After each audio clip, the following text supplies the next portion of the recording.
Hi, my name is Katie, and today I got to see Insidious Out of the Further in theaters with my friends.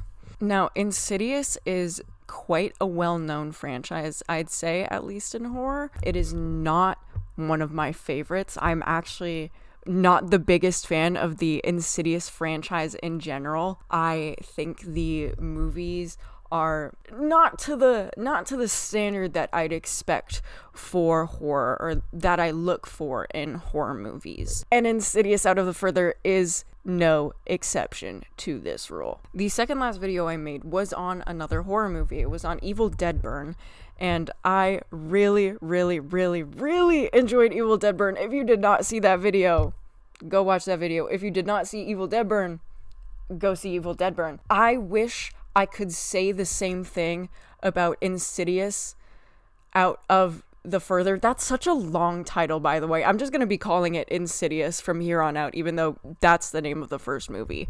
But Insidious was not good. It was very mediocre in terms of horror, and I wouldn't consider myself a connoisseur of horror by any means. I would consider myself someone who is a fan of the genre. The Insidious franchise, because of its young age, it started in 2010, I find it to be very unoriginal in the things that it does. I find that it takes stuff from a lot of other horror franchises and incorporates it into its own new thing. That's an amalgamation of all these very different and very famous concepts that have existed in the genre. But it does not do it good. I have this same complaint about basically every single other Insidious movie. I do not like Insidious. Needless to say, my hopes going into this movie were pretty low.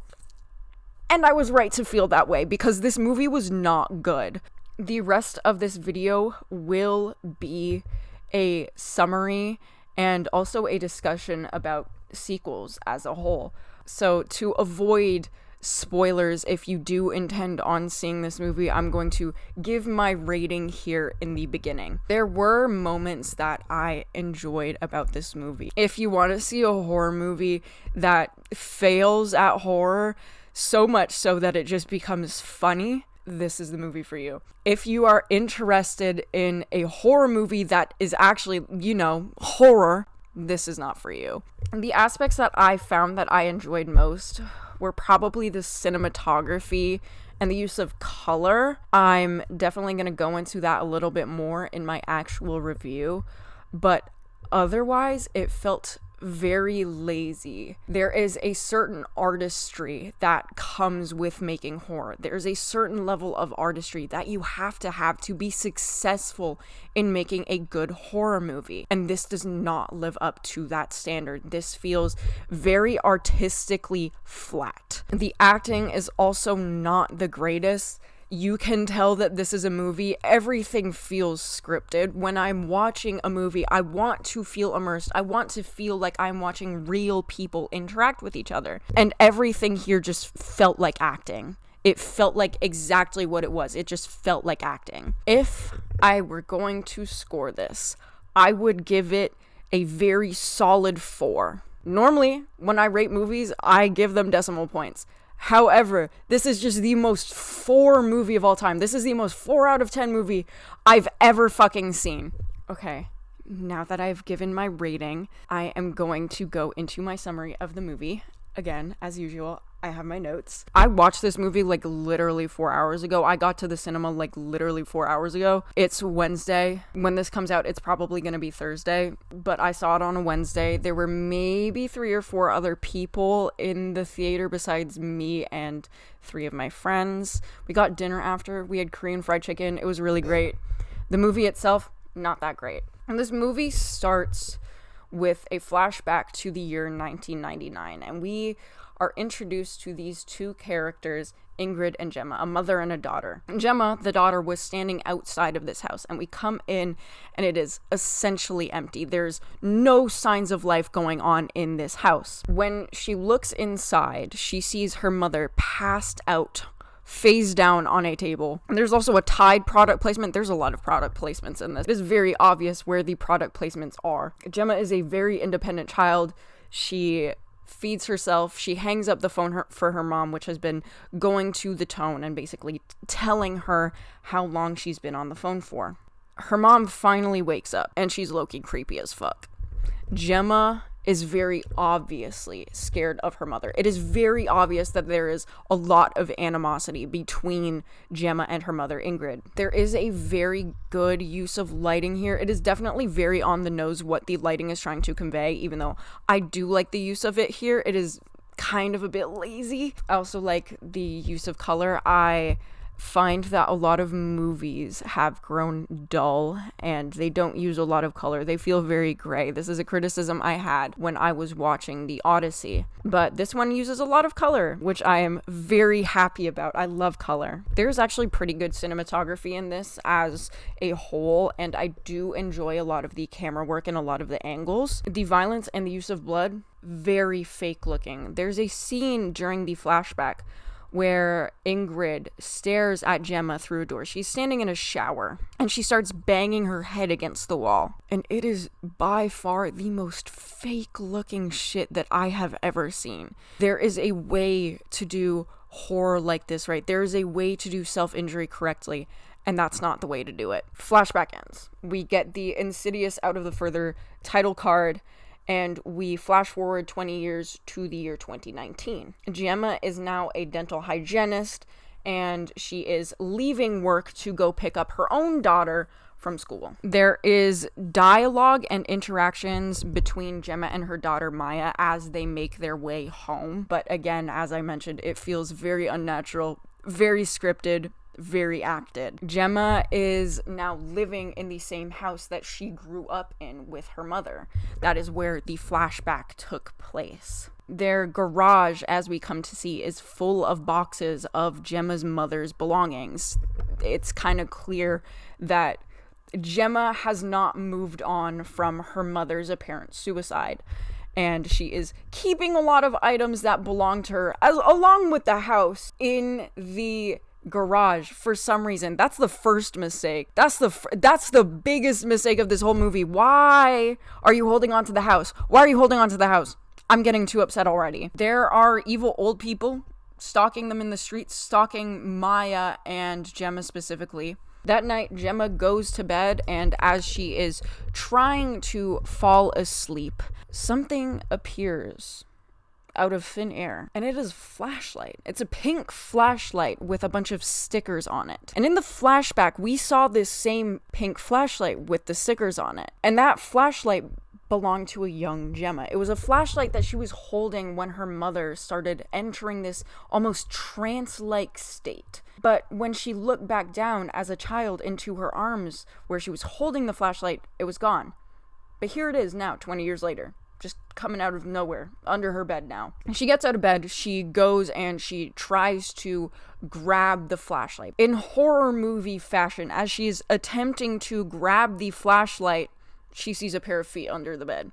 When she looks back up, guess what? There's no one there. There's no one there. Oh my god, guys, this is the first time this has ever been done. I'm sorry. I really don't like this movie. Suddenly, she finds herself going downstairs, and the light switches that she turned off are no longer working. And the phone that she hung up for her sleeping mother all those 20 years ago is now on the kitchen table, playing that same dial tone that she heard when she came home from school 20 years ago. Weird. But over the dial tone is the sound of a voice. It's the sound of a man's voice. And the man's voice says, "The door is open." I wrote this, and it's gonna come back up quite a few times. Gemma is a very stupid protagonist. She is dumb. She is very fucking stupid. She wakes up from this paranormal sequence, and it seemingly was just a nightmare. Her daughter is the one waking her up and remarks that you were screaming in your sleep. Like, you were having a nightmare. You were screaming and writhing in your sleep. Gemma takes her daughter to school. Again, she's a dental hygienist, so we see a lot of scenes with teeth. She is cleaning a client's teeth. I don't like teeth. I really fucking hate teeth. I think teeth are fucking disgusting. Any horror, I can't. Any horror to do with teeth, I just can't do it. I can't do it. This is off topic. There's this really good show horror show that I used to watch called Channel Zero. And I'm pretty sure it was just the first season, but this first season had like a monster that was just covered in teeth, and I can't do teeth. I don't do teeth. Anyways, this client of hers is named Nick Mendoza, and I will be referring to him as Nick Mendoza throughout this entire video because I love his name. And it turns out this client, Nick Mendoza, is actually her boyfriend, and he is a police officer. But as she is cleaning Nick Mendoza's teeth, and she has like the little mirror that like dentists and dental hygienists use when they're like looking in your mouth for like obvious signs of cavities, she sees the reflection of her mother in the mirror.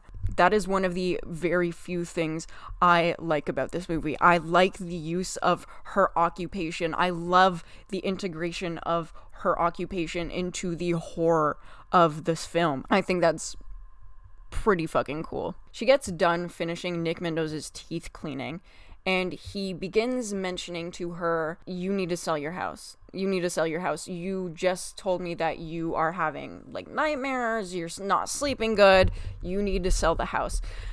And she says, and I quote, I'm never letting go of that house. I'm making it into the house I never had.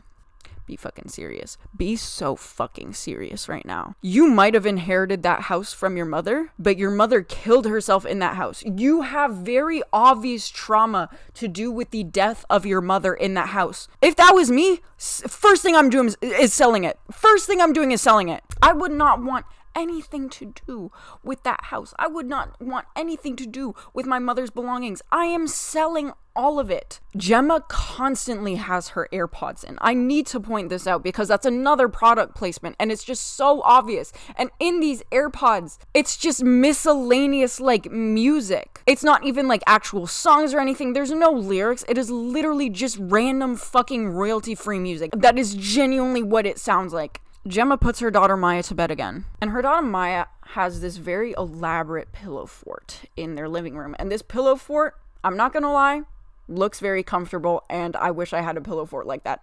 Just saying. But there's a lot of noises coming from inside the pillow fort. So she goes inside the pillow fort to investigate. But as she is entering this pillow fort, with the exit still close behind her, she notices that it is going a lot further than the house would actually allow for, than the space would actually allow for, giving kind of backrooms-esque. And instead of turning around, when the exit is literally right there, she could literally just turn around and leave. She goes deeper into the pillow fort. And then as she's going deeper into the pillow fort, she's realizing, oh fuck, I can't leave. You could... I'm so sorry. This movie is genuinely upsetting me. She is the dumbest protagonist of all time. When you have a protagonist that needs to be dumbed down to a point where it's just like, you do not have any common sense whatsoever, you're not making a good fucking movie. If you have to dumb down your characters so much for them to make the decisions that they make in order to further the plot line, you're not good at writing.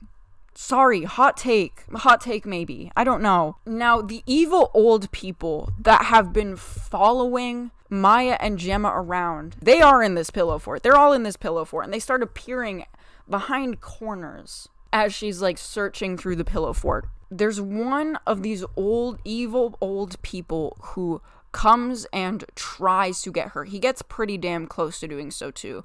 But she manages to escape by pushing her way through the space between the cushions. And she makes her way out. She makes her way back to the body, and she wakes up in the middle of the night. It's 2 a.m. Immediately, she starts destroying this very elaborate and obviously very meaningful pillow fort to Maya, which Maya comes down and sees and is obviously upset by it. Nick Mendoza comes over, and he's like, you need to move. You need to leave this house. You need to fuck off out of here. But he is absolutely right about her moving. He is so right about her moving. She should move. That's the first thing she should have done. That is the first thing she should have done. Anyways, the night passes, and she wakes up once again, and we see her go to her job. She reads out the name of the first patient she is supposed to have that day. And this patient's name is Lester. Camera pans over. Lester is one of the evil old people. one of the evil old people, not only who has been following her around, but who was in the pillow fort the night before. Gemma recognizes this, but takes him back to do his regular dental cleaning, and she brings over the big light to like look in his mouth. All of you have been to the dentist, but you know when they like bring over the light and they like shine it on your face so they can see pretty well into your mouth so they could do their examination, and then they're cleaning. She also didn't give him sunglasses for that. I don't know, maybe if that's like just my dentist, but whenever they bring over that big light, they normally hand you a pair of sunglasses before because the light is really fucking bright, but she doesn't do that. The scariest part of this whole movie is the sequence. I'm gonna gag just thinking about it, but it's the sequence that follows this where she does a cleaning of Lester's teeth. I had to cover my eyes during this scene. It was fucking disgusting. It was genuinely fucking gross. I genuinely felt like vomiting watching it. It was so bad. It was by far the scariest part of the movie. It was just so uncomfortable and like, I just can't do teeth. I don't do teeth. And then she notices like, oh my god, your molars are rotting. So she brings over the x-ray machine and she puts the little things in his mouth, takes the x-rays. And as she is taking multiple x-rays, she notices like this whole new line of teeth just coming in and replacing his old ones. And she goes back into the room where she was doing the cleaning. He scares her in some way, shape, or form.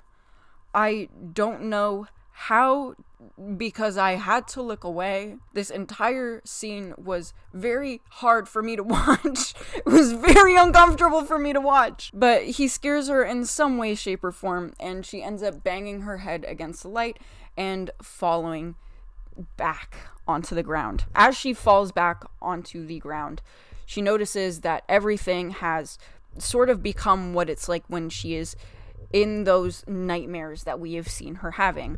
There's a bunch of fog covering the ground everywhere, and everything suddenly loses color and becomes very dark. And we hear the same ominous voice that came from the phone coming from above her. And this is the main villain. His name is Cyrus. He says, "Eeny, meeny, miny, mo," and all of the horror immediately disappears. Every bit of discomfort that I felt watching the teeth cleaning sequence of Lester immediately disappeared. That was the funniest fucking shit of all time. The way he said "eeny, meeny, miny, mo," funny as fuck. That was so funny. It was so funny. So funny. Most of the horror in this movie fails and just becomes absolutely fucking comedic. But while she's in this nightmare again, which we come to find out she's in the Further, which is this place where all these dead creatures and people live, she meets a paranormal investigator. And if you have seen anything to do with Insidious, you will know this paranormal investigator is Elise. And Elise tells her to meet her in the material world. She also hands her a book. Now, this book she takes back into the material world, and when we get back to the material world, it is essentially chopped in half. And it has the address of the place that she is to meet Elise at. At this point, we see that Gemma is essentially turning into her mother. She is behaving exactly how her mother did at the end. Nick Mendoza pulls up to babysit Maya. But this address that Elise in the Further gives to Gemma leads to a tattoo parlor. And there's a woman there, Claire, who is tattooing a grapefruit and can communicate with Elise using tattoos on grapefruits. As Gemma enters and begins speaking to Claire, Claire begins acknowledging a person that isn't there. This person is Elise.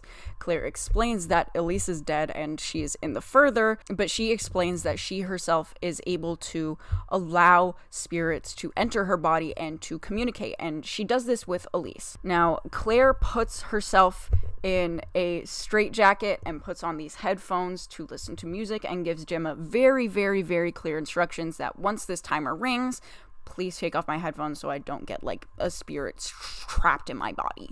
Elise explains using the body of Claire to Gemma about everything that happened in basically the previous movies with the Lambert family. And then there is an exposition dump about the entire concept of the Further and the entire franchise in general.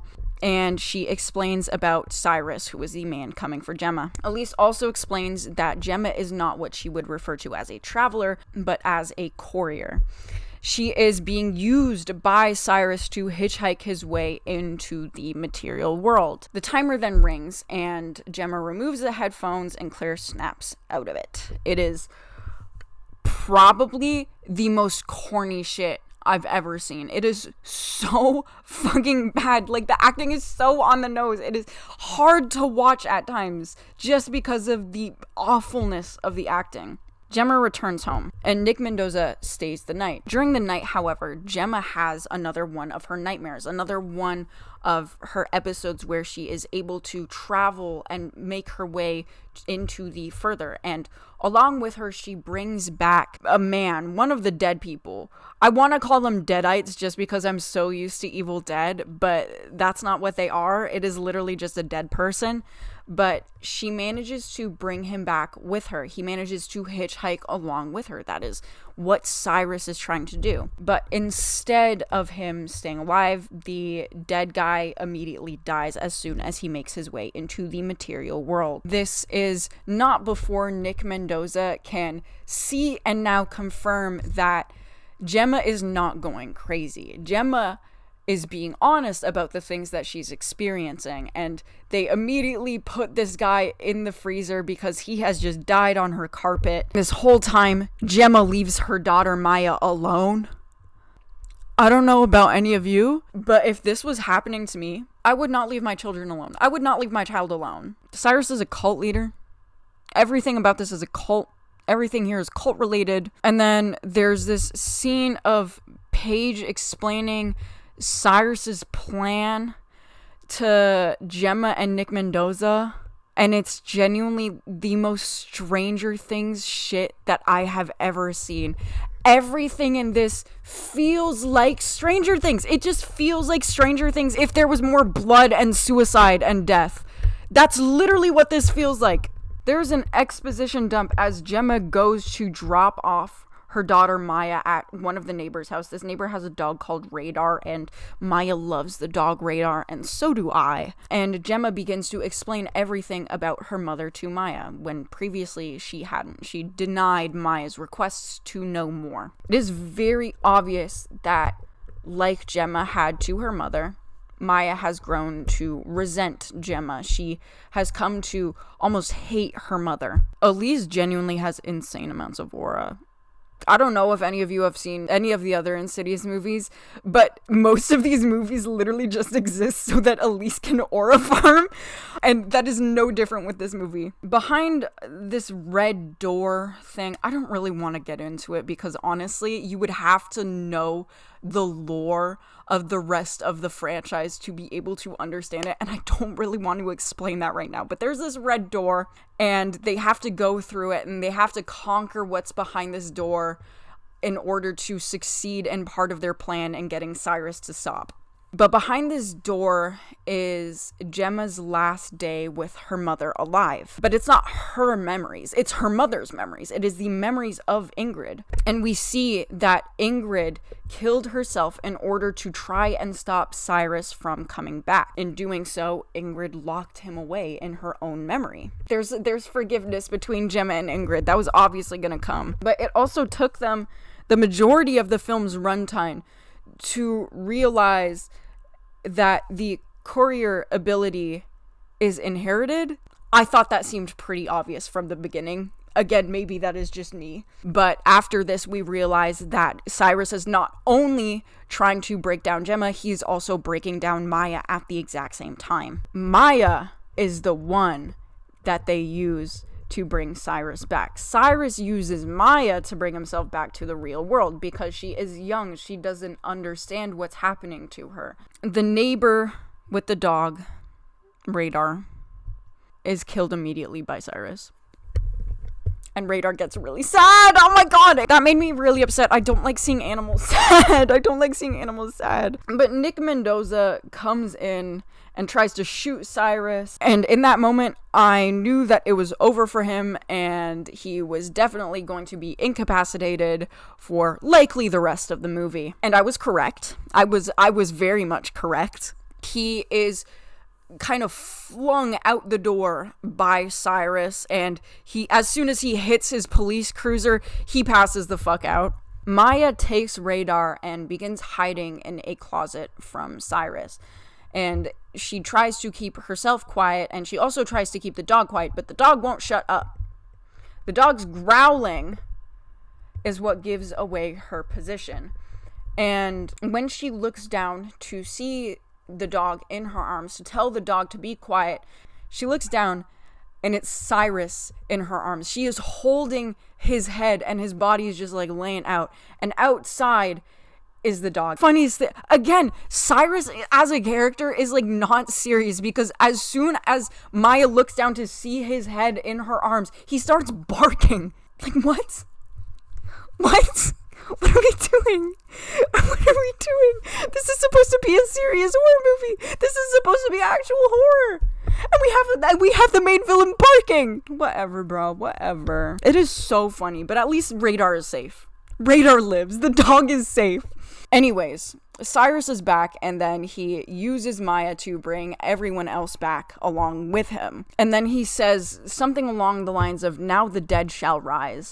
That's a different franchise. Evil Dead Rise was 3 years ago in a different franchise. Good movie, by the way. Go see it.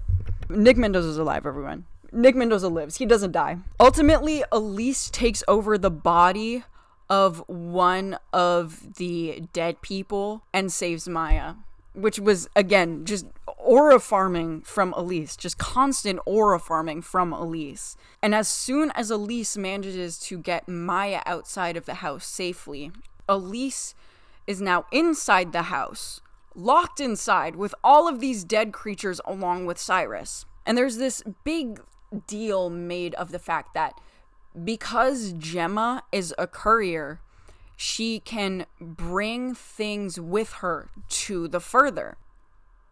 In order to trap the dead people back into the further, she takes the entire fucking house that she's in into the further. And this obviously upsets the dead people who Cyrus promised to bring back to the real world. So they all start attacking him, and then she is free to leave. The day is saved, and then the movie ends. I want to finish this summary by saying Nick Mendoza is not a stepfather, but the father that stepped up. And that's the truth. So that was the movie. And if you can't tell by my reactions while recording my own thoughts and my own notes that I took during the movie, this movie was incredibly frustrating for me. This was an incredibly frustrating watch. I have never seen such disrespect for not only the art of writing, but also the artistry that it takes to make actually good horror movies. And this brings me to a larger question that I want to ask.